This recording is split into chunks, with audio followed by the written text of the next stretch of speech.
Hello. Robert Mwando here and welcome to Edify. If you have been following Edify in the recent past, you might have realized a pattern in the topics I have been covering. I have covered what I like to call back to the basics Christianity. Topics like overcoming sin, effective prayer, fellowship, and today I will talk to you about growing in the habit of studying the Holy Scriptures. Yes, reading your Bible. I have read and heard some influential persons lay claims that the Bible is an archaic textbook that needs to be replaced with more contemporary literature. I like to use the analogy of vintage cars. A vintage car in the eyes of a modernist is good for the scrapyard. But to a vintage collector, old is priceless.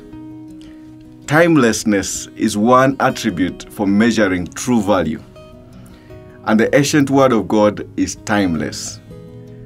God transcends time and space. And because the Bible is God's word, the word too transcends time.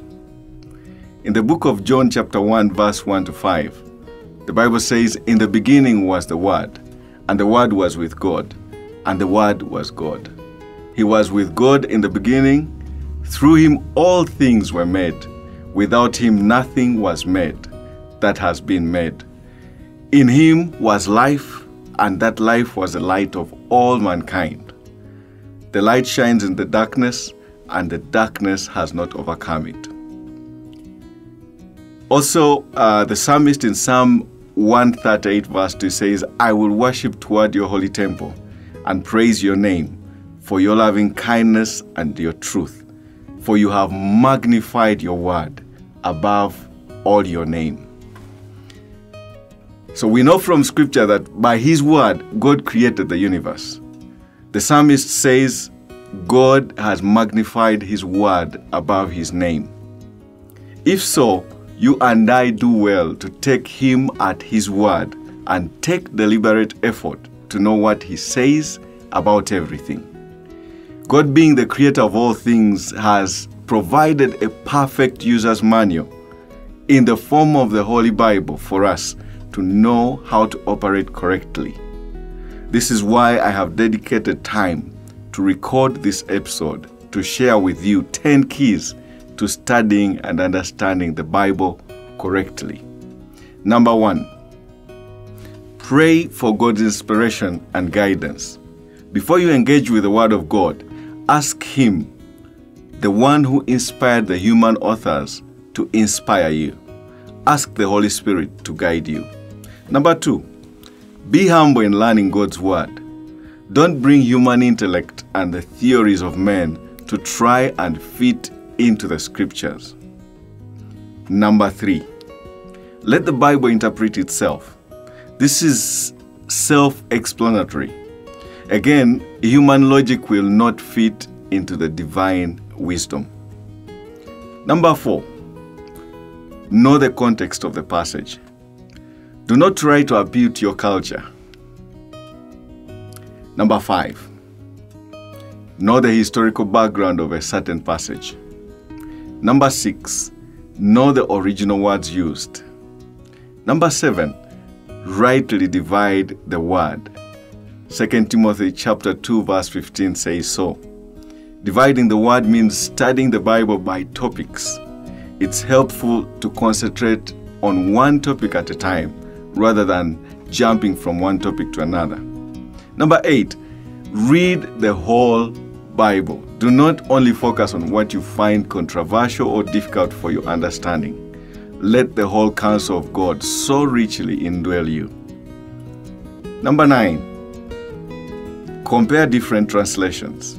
Some translations use less complicated language. And number 10, use Bible study aids. These will help you see the perspective others have. It may differ from your own perspective, but it's vital in making conclusions about a subject or a topic. How does one develop a consistent habit of studying the Bible? A, create a schedule. It's important to have a time set aside for you to study the Word of God. B, set the right environment or place to study the Bible. An environment that avoids any form of distractions.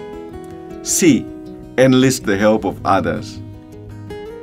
You need to have accountability partners who will hold you accountable and who you can give feedback about what you have learned from the scriptures you have studied. D, use a daily Bible reading plan or guide. It's important because it helps you to be consistent in what you're studying. E, be consistent. It is said that for a habit to form, you need at least 21 to 28 days of repetition. So don't read your Bible one day and then shelve it for the rest of the week and expect that you will be consistent and you will be a good student of the Bible. F, you do well to find a fellowship of believers who have the same quest in studying the whole counsel of God.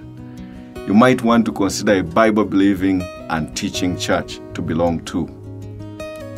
And G, which is last but not least, most importantly, you do excellently when you apply what you have learned from the Word of God to how you live your life daily.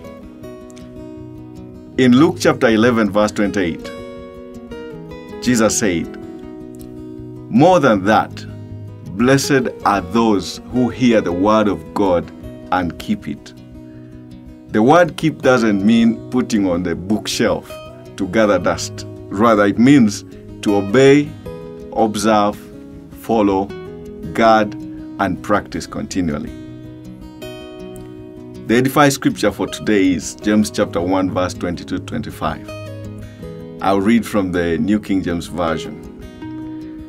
"But be doers of the word, and not hearers only, deceiving yourselves. For if anyone is a hearer of the word and not a doer, he is like a man observing his natural face in a mirror. For he observes himself, goes away, and immediately forgets what kind of man he was. But he who looks into the perfect law of liberty and continues in it, and is not a forgetful hearer, but a doer of the work, this one will be blessed in what he does." God bless you.